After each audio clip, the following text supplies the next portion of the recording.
Otomo, Masters of Pew Pew. The only clan in the game to start out Christian, giving them access to some pretty sweet gunpowder units, even early on. Hi, my name is MrSmartDonkey, and today we're going to be taking a look at the ins and outs of the Otomo. As always, we shall begin with the Otomo's clan traits. The Otomo are classed as Master Gunners, which is accurate since the Otomo's military traits are entirely based on gunpowder units, as we'll soon find out. The Otomo are one of the few clans in the game, along with the Ikoiki and the Hojo, to start with 2 provinces rather than 1, giving them a strong foothold on the island of Kyushu. The Otomo have 4 traits, of which 2 are focused on military and the other 2 are focused on the campaign. Let's start with those. Reduced cost for missionary actions gives missionaries a 15% discount on their actions. Not incredibly useful honestly, but it's still a nice little bonus. What is useful is the improved rate of conversion to the clan's religion, which means you'll be converting newly acquired provinces to Christianity much faster, meaning you won't have to sit around as long to keep the peace. The remaining 2 traits are military based. Reduced recruitment cost for gunpowder infantry gives a discount as described, but it also improves the stats of your gunpowder units over their vanilla counterpart, which the traits don't mention. Finally, faster import of matchlocks is an interesting trait. It means 2 things. First, you're able to recruit imported matchlock Ashigaru from turn 1 because you start with a Nanban trade port in your capital. Second, it means that all you need to recruit Otomo matchlock Ashigaru is a powder maker, which requires the attack by fire mastery, whereas other clans have to research all the way to gunpowder mastery to get their matchlock Ashigaru. Let's head into the campaign.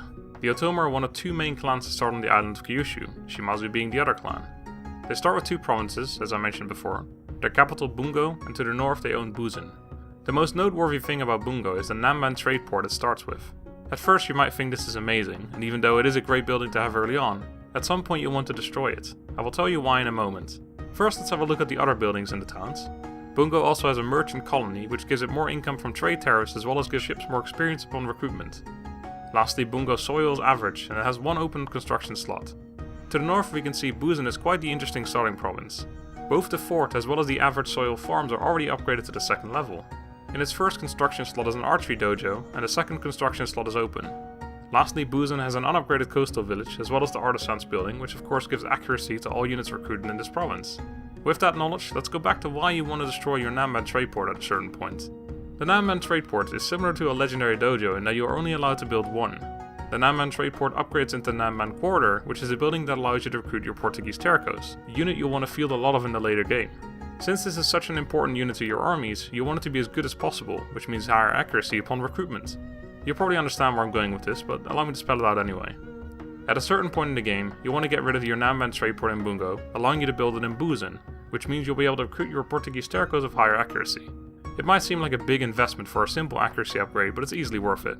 Especially since the Otomo have the potential to make a gigantic amount of money due to their close proximity to the majority of trade nodes.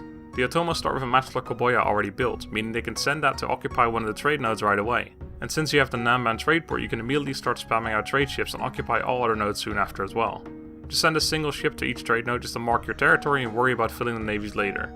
You also start with a missionary already out in the field, which can be used to start converting surrounding regions right away. Now that all that's out of the way, let's talk neighbors. To your south are the Ito, who own Hyuga and Osumi, unnoteworthy regions. You won't have to worry about them, they're engaged in a war with Shimazu that will usually keep them occupied for quite a while. To the west of Bungo lies Higo, owned by the Sagara, who you start a peace with, but they're a clan you'll end up fighting soon enough. Higo has fertile soil as well as war horses, which is an incredibly valuable resource when selling it for diplomacy. To the north of Higo lie Hizen and Tsukushi, both owned by the Shoni, one of the 2 clans you're at war with. They're the ones you'll want to take out first, since you can literally reach Tsukushi in a single turn. Both of their towns have very fertile soil and will be key to your economy throughout the campaign. On top of that, Tsukushi starts with a school, allowing you to get higher rank Metsuke early on, and Hizen has a merchant colony. Finally, to your north on the main island of Japan are the Auchi, who own Nagato and Suo. They're the 2nd clan you're at war with. You won't have to worry about them for a few turns, but they will show up eventually, so make sure not to leave Buzen undefended. You could even delay them by putting a small navy between the 2 islands, which will keep them from coming over. Both towns are quite valuable, with Nagato having fertile soil and Suo having war horses. The Otomo's start can be quite difficult, but once you get through it there's a lot of riches to be had off surrounding provinces. Speaking of the Otomo's start, there's one incredibly risky, fun and rewarding tactic you can use, where you end up with 5 provinces on turn 2. Keep in mind however that it is very difficult to do and you will end up with rebellions you have to deal with as well. Explaining it would take a while, but I used this tactic in my Otomo Legendary campaign, so if you want to see that, there's a link in the description. However you decide to proceed, just never ever build leased land. The money you get from it is pitiful. If you really want to make a quick buck, you're better off looting, but even that I don't recommend. Finally, a quick look at the Otomo family tree. Your Daimyo is the 43-year-old Otomo Yoshiaki, who starts with no special traits, which is special in and by itself. He also starts with only 2 honor due to being Christian. You have a single 15-year-old son, and your other general is an unrelated 26-year-old. Let's take a look at the Otomo specific units, all of which are gunpowder related. Before we take a look at them, however, it is worth mentioning the Otomo do not get access to any warrior monk units because of their Christian nature. First up are the Otomo Matchlock Ashigaru, who, compared to their vanilla counterpart, have gained +5 reload skill as well as +5 accuracy, meaning they will fairly comfortably win the 1v1 standoff. As I mentioned earlier, you're also able to recruit them much earlier in the campaign than the vanilla Matchlock Ashigaru. Next up are the Otomo Matchlock Samurai, who've gained the same exact stats increases over their vanilla counterpart, +5 reload skill and +5 accuracy. However, the increase in numbers might be the same, but in fact it's a worse upgrade than that of the Otomo Matchlock Ashigaru due to the higher stats of the Matchlock Samurai. That said, they will still of course win the 1v1. The final Otomo specific infantry unit are the Portuguese Tercos, whose closest comparison will be the Matchlock Warrior Monks, the Ikoiki unique unit, which is better than the Matchlock Samurai, and Portuguese Tercos are better than those, making Portuguese Tercos the best Matchlock based non-hero infantry unit. Due to their high armor and decent melee stats, they can even hold their own in melee if necessary, but their main strength definitely lies in range of course. The next Otomo specific unit is the Blunderbuss Cavalry. Easily my top 3 favorite units on Shogun 2, and I placed them on number 1 in my top 5 most powerful units in Shogun 2. It's hard to judge this unit in a 1v1 because it's a completely unique unit.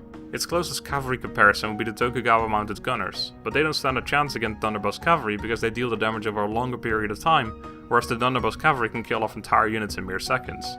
Blunderbuss Cavalry are vulnerable to enemy gunfire due to their short range, but the damage they discharge is unparalleled. Finally, there's one more unit that has received an upgrade, the Otomo Matchlock Kaboya, which has 5 more crew members as well as +1 morale and +10 accuracy over their vanilla counterpart. It also doesn't require the Gunpowder Mastery art, meaning you can recruit it earlier on in other clans. Finally, I want to recommend some army compositions. Since the Otomo specialize in gunpowder units, I tend to use them quite defensively. In the early game you want to field a bunch of Yari Ashigaru backed up by Bow Ashigaru and Matchlock Ashigaru. These will more than likely be imported Matchlock Ashigaru in the really early game and Otomo Matchlock Ashigaru later on. As you start to earn more money, you want to switch over to samurai armies, with Katana Samurai as your main line with a few Naginata Samurai on the flanks to protect your cavalry. As your ranged units you want to go full on Portuguese Tercos. They're so powerful you want to field a decent amount of them. Lastly, you'll want a few Blunderbuss Cavalry in there. I wouldn't use too many though. As good as they are, they're one of the most micro-intensive units in the game due to their short range. If you mess it up, you can easily kill hundreds of your own men. Feel free to switch out some of your Portuguese Tercos for fire rockets or Tokitaka's Tanegashima to add some longer range to your army. The fire rockets will also help with dealing with enemy cavalry since you otherwise only have Naginata Samurai for that. That is going to do it for the Otomo clan overview. Hopefully this video will have helped you understand the Otomo a little better. If you have any more questions, let me know in the comments and I shall do my best to answer them.